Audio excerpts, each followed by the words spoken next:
Every month for years, you've made a mortgage payment, and every month, a little more of that house becomes yours instead of the bank's. That's equity, and right now, for a lot of homeowners, there's more of it sitting there than they realize, especially after the price appreciation we've seen over the last several years.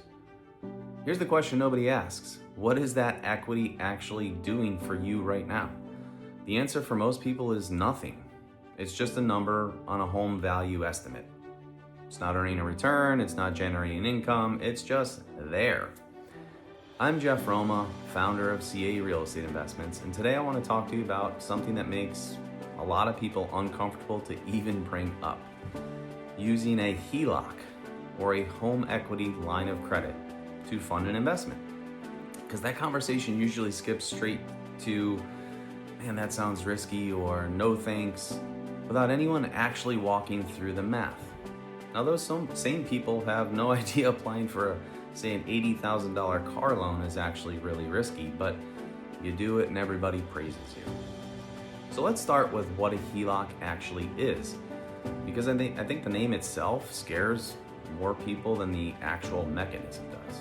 It's a line of credit secured by the equity of your home, meaning the difference between what your house is worth and what you owe on the mortgage. Unlike a cash out refinance, you're not restructuring your entire mortgage. You're opening a separate line you can draw from as needed, and you only pay interest on what you've used. Now here's the part that gets people's attention. Say your home is appreciated and you're sitting on $150,000 of equity. Right now that's earning you exactly 0%. It's dead capital. If you opened a HELOC and deployed even a portion of that, say $60,000 out of it, into an investment generating a meaningful cash-on-cash return, while paying, say, 8 or 9% interest on the HELOC itself, the question becomes simple: is the return on the deployed capital higher than the cost of the capital you borrowed? So you have to beat the hurdle rate, right? That's it. That's the entire equation. It's not emotional. It's arithmetic, really. People get uncomfortable talking about borrowing against their home, and I understand why. It's your home. It's not some abstract asset. But the equity sitting there isn't protecting your house any more than it would be if it were deployed somewhere else. It's just sitting there. And here's exactly why people should be uncomfortable, but not for the reason most people think. A HELOC is a variable rate debt, right? Secured by the primary residence, your home. If you draw against it to fund an illiquid investment, and real estate investments can be illiquid, your capital is typically locked up for years. You need certainty that you can service the HELOC payment regardless of what happens with the investment in the short term. If rates rise on the HELOC and your investment distributions haven't started yet, you're covering that gap out of your own cash flow. If you can't, you're not risking just the investment, you're actually risking your house. This is where I see people make the actual mistake, not in using a HELOC, and using a HELOC without running the cash flow math first. How much is the minimum payment at the current rate? What happens if the rate rises 2 points?